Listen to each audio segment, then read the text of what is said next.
Greetings. I'm Father Paul Demuth, the senior priest of the Diocese of Green Bay, and I have the privilege of sharing with you some of the reflections on the 32nd Sunday of Ordinary Time. You know, our scriptures and Jesus very seldom gave lectures and talked about 1, 2, 3, 4, but instead, Jesus speaks from the heart. And in those parables that he used, he's building on the experience of the ages of the Hebrew people. That first reading is a beautiful one, where wisdom is pictured as a lady, seeking out, going around, looking for people to share her wisdom.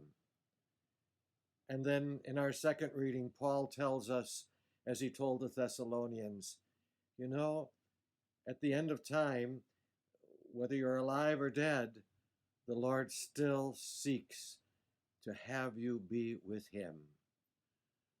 And then we come to that gospel, that wonderful story of the virgins at the wedding. Some who had oil, some who didn't.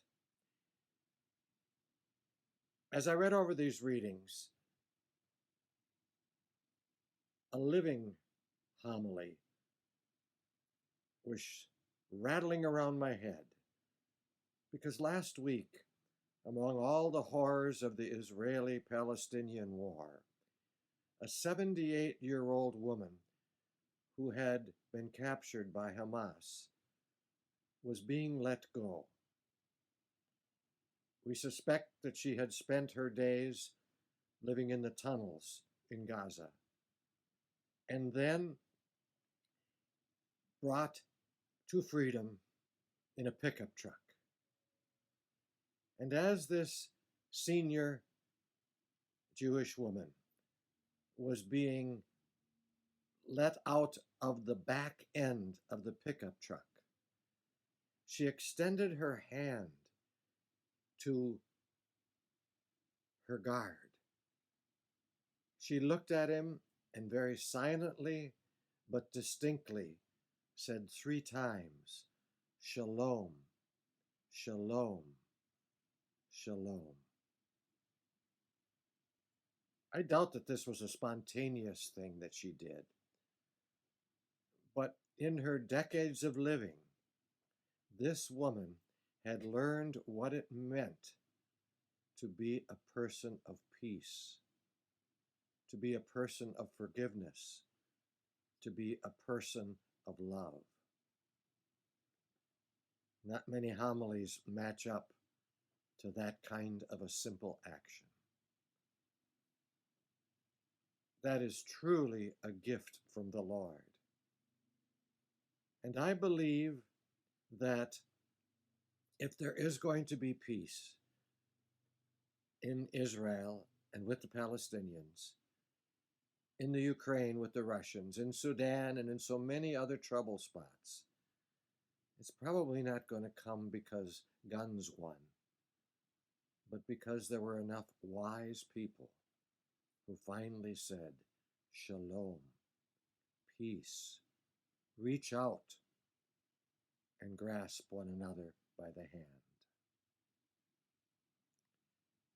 You know, I suspect many of the people who listen to these videos every week have got a good number of years under their belt.